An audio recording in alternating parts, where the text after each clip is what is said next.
Kameraga yo'q.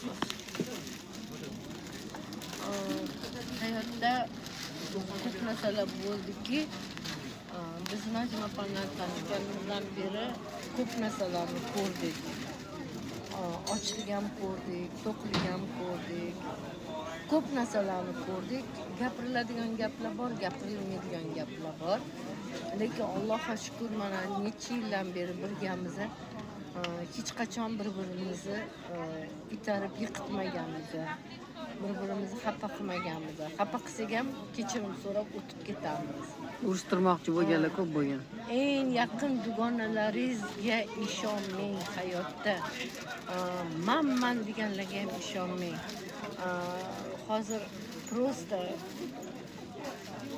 Hozir dugona yo'q deb ochig'ini aytsam sizga. Eng yaqiningiz ota-onangiz bo'ladi. Aka-ukalar ham begona bo'lib qoladi ba'zida. Aytmoqchi bo'layotganim, ota-ona bo'lmasa ishonching ham hech kimga qolmas ekan.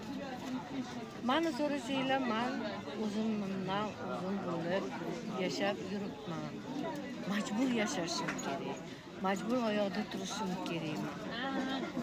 Orqamda, oldimda, yonimda, bir yonimda hech kim yo'q. Qatga yiqilsang yiqilaverasan. Qatga suyansang o'sha yerga tushaverasan. O'shaning uchun suyanadigan anaqam yo'q meni. Tushab turadigan hech kim yo'q. O'shaning uchun o'zimga o'zim harakat qilishim kerak. Allohga shukr.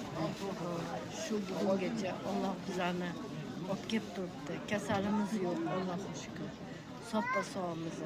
Mana men Nazima opam misol uchun har shanba kuni обязательно Chorsuga borib, aylanib, mazza qilib Tashmoriyalarga borib kelamiz. Mana xudo xolsa eng qisqa paytda yana Tashmoriyaga borib, o'tib bizlarni Nasiba opam bor. Nasiba opamlar rosa kutib oladi.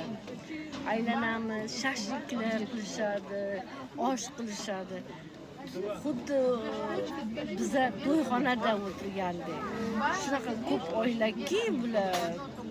Kelin, evara-chevara.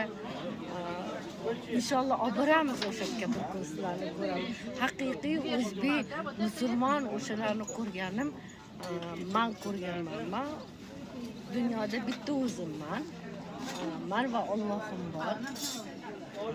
Yaqin qarindoshlarim bor, eng yaqin dugonam bor. Men faqirlanaman o'zimdan. Men hech qachon yiqilmayman.